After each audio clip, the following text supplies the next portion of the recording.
Priatelia, ak chceme vrátiť do krajiny život, musíme do krajiny vrátiť vodu.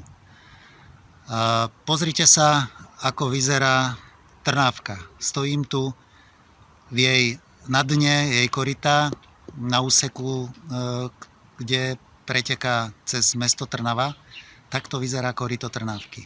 To nie je rieka prinášajúca život, to je odvodňovací kanál, ktorý život odvádza preč z krajiny. Ale to nie je len Trnávka, takto vyzerajú rieky po celom Slovensku. A v prípade, nech už voľby dopadnú akokoľvek, či budem župan alebo nebudem župan, s mojimi kamarátmi, expertami na vodu, ktorých som už v niektorých mojich podcastoch alebo teda facebookových postoch menoval, Štefan Valo, Dušan Mikuš, Michal Kravčík, oslovíme správcov tokov a všetky samosprávy, cez katastre ktorých pretekajú slovenské rieky, aby sme spravili projekt, kde sa do riek vráti život, kde rieky budú prinášať život do našich obcí, do našej krajiny, ľuďom, ktorí v nej žijú. Tak ešte krátky pohľad na tento odvodňovací kanál, nech sa páči. To je proti toku smerom na Trstín a takto to vyzerá ďalej. Proste dno zahádzané odpadom.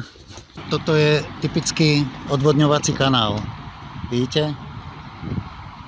V rieke nie je voda, stromy na brehu usychajú a koryto je urobené tak, aby sa ani k tým stromom nedostala voda, ale aby odtiekla čo najskôr, lebo my pravdepodobne vodu nechceme. Takto to je naprojektované, takto to je spravené.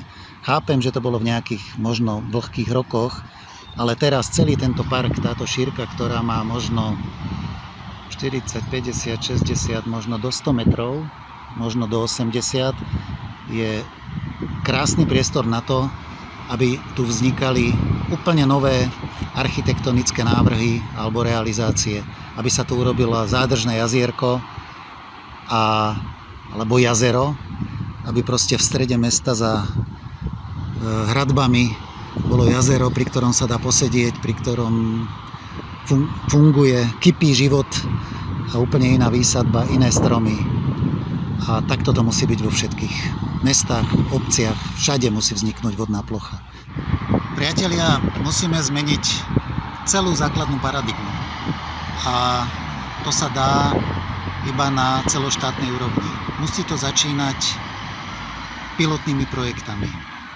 Prečo nie práve tu na Trnávke? A jedna poučka na záver. Ak chceme zmeniť malé veci v živote, musíme zmeniť spôsob, ako tie veci robíme. Ale ak chceme zmeniť veľké veci v živote, musíme zmeniť spôsob, ako sa na tie veci pozeráme. A vrátiť vodu do krajiny je veľká vec. Je najväčšia vec, je to životne dôležitá vec.